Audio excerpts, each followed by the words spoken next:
नमस्ते। Welcome to कुशल। मैं आशा करता हूं कि आप सभी लोग कुशल मंगल से होंगे। आज का हमारा विषय the power of focus and destruction the silent killer. आज मैं कोई आसान चीज़ें बताने के लिए यहाँ आया नहीं हूँ और ना ही कुछ आसान होने वाला है इसकी आप उम्मीद करें। आसान होता तो सब कर लेते, मुश्किल है, बेशक मुश्किल है, लेकिन करत करत अभ्यास से जड़मति होत सुजान, रसरी आवत जात है सिल पर पड़त निशान। अगर रस्सी बार बार पत्थर पर घसे तो पत्थर पे निशान छोड़ देती है। लगातार बार बार पानी की बूंद अगर शिला पर गिरे टिप टिप करके तो शिला में सुराख कर देती है। Question is that how to focus to in this manner. Take example of magnifying glass and watch the full process. It is how to work. Magnifying glass सूर्य की किरणों को लेके आगे बढ़ता है और उसको आगे चल के एक बिंदु पर फोकस कर देता है, जिसके परिणाम स्वरूप माचिस जल जाती है और अपने एम को प्राप्त कर लेता है। उसी प्रकार हमारा मस्तिष्क मैग्नीफाइंग ग्लास जैसा है, जो वाह इंद्रियों जो कि सूर्य की किरणों के समान हैं, उसको यह मस्तिष्क साधते हुए आगे लेके जाता है और आपके एम पर फोकस करता है, जिसके परिणाम स्वरूप आपको अपना एम प्राप्त हो जाता है।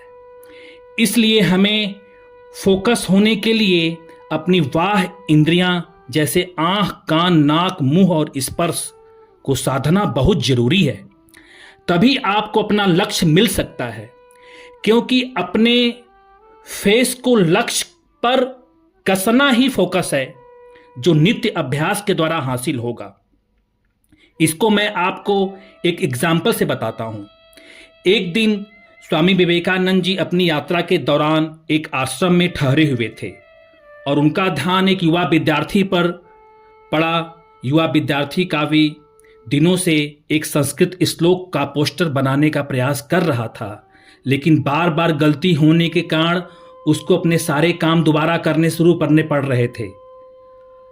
कुछ समय पश्चात विद्यार्थी ने स्वामी जी को देखा और प्रणाम किया।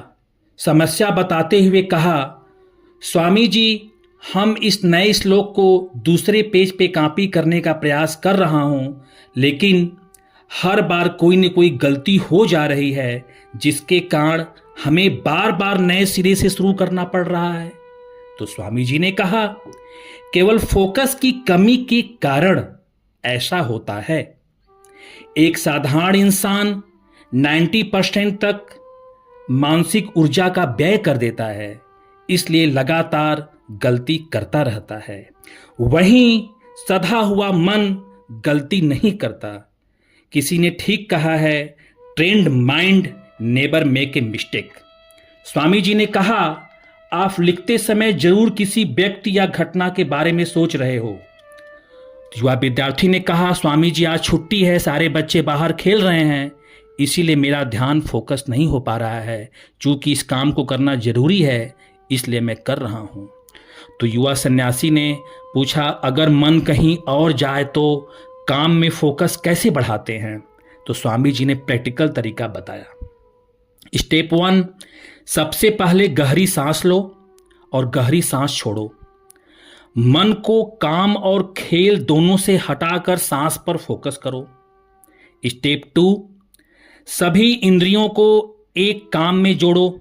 जैसे उंगलियों को बीच पेन का स्पर्श महसूस करो, आंखों को शब्द को बनाते हुए देखो, लिखते हुए शब्दों का उच्चारण अपने अंतर मन में गूंजता हुआ महसूस करो, नाक से इंक की स्याही की गंध महसूस करो। स्टेप 3, काम के साथ एक हो जाओ।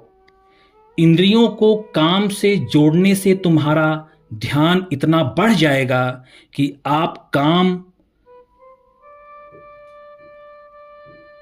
के साथ एक हो जाओगे, यानी आप काम में खो जाओगे और आपको समय का पता नहीं चलेगा। अगर बीच में मन भटके तो कोई चिंता नहीं, दोबारा दृढ़ निश्चय करो और दोबारा ध्यान लगाओ। यह विद्यार्थी ऐसा ही किया और देखा कि जिस काम में वह इतनी देर से जो गलतियां कर रहा था, वह काम उसने एक बार में ही पूरा कर लिया। स्वामी जी कहते हैं कि हमारा ध्यान हमारी इंद्रियों में बटा होता है, इसलिए हर इंद्रियों को एक में लगा देने से मन भटकना बंद हो जाता है। इस समय ध्यान बहुत गहरा हो जाता है और साधारण मन इसे ज़्यादा देर तक साध नहीं पाता, लेकिन इस प्रकार बार बार अभ्यास करने से मन ध्यान को साधना सीख जाता है। इसलिए हमारे वेद पुराण में रोज ध्यान और योग करना बताया गया है, जिससे हमें मन को साधने में मदद मिलती है और आप अपने जीवन में ऊपर का दर्जा प्राप्त कर लेते हैं। लेकिन आपकी प्रॉब्लम यहीं ख़त्म नहीं होती, क्योंकि जब आप बहुत आगे बढ़ते हैं तो आप प्रॉब्लम फेस करते हैं। बिना मतलब कुछ लोग आपसे सवाल जवाब करते हैं, आपके ऊपर उंगलियां उठाते हैं। आप देखते हैं कि जिनसे कोई आपका कोई मतलब लेना देना नहीं है, वह आपके सामने आके अनाप शनाप क्वेश्चन करते हैं, जिससे आपको थोड़ा सा भी घबराने की ज़रूरत नहीं है। इनको कभी भी इंटरटेन मत करिए, क्योंकि कुत्तों की रेस में दौड़ने पर अगर आप जीत भी जाते हैं तो कुत्ते ही कहलाएंगे। इसलिए if you want to win your lifes, hangs and out winners. Please identify your distractions और दिमाग के अंदर कभी भी नकारात्मक सोच मत आने दें। ये आपके दिमाग में क्या बवाल मचा जाएगा जिसकी कल्पना भी आप नहीं कर सकते। इस बात को सीरियसली समझिएगा। आप कहते हो कि नेगेटिव सुनने से फर्क नहीं पड़ेगा, मैं कहता हूं कि ये अंदर ही अंदर बर्बाद करता है और कहीं जाके फर्क नहीं, बहुत फर्क पड़ता है। यह जीवन को तबाह भी कर सकता है। जैसे जब एक टाइगर डियर का शिकार करने के लिए उसके पीछा करता है, तो डियर के मन में चल रहा नेगेटिव विचार कि यह मुझे मार न दे, बस यहीं उसका डर उसको मरवा देता है। जबकि टाइगर की स्पीड 60 किलोमीटर पर आवर होती है और डियर की स्पीड 80 किलोमीटर पर आवर होती है, लेकिन टाइगर हमेशा डियर पर फोकस करता है, जबकि डियर अपनी दौड़ पर पूरी तरह फोकस न करके बार बार पीछे मुड़कर देखता है। यही डिस्ट्रक्शन उसे मरवा देता है। याद रखिए, जब भी जीवन में आप कोई डिसीजन ले लें तो उस पर बार बार के पीछे मत देखिए, नहीं तो आप इतिहास नहीं रच पाएंगे। जिसके परिणाम स्वरूप इसलिए कभी नेगेटिव विचार मन में न आने दें। Always be positive.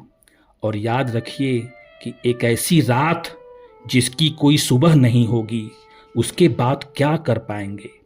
इसलिए हमें जो करना है अभी करना है, पूरी शिद्दत के साथ करना है। अपने काम में डूब जाएं, यह हमारा आखिरी काम है, यह मानकर उस काम को पूरा करें।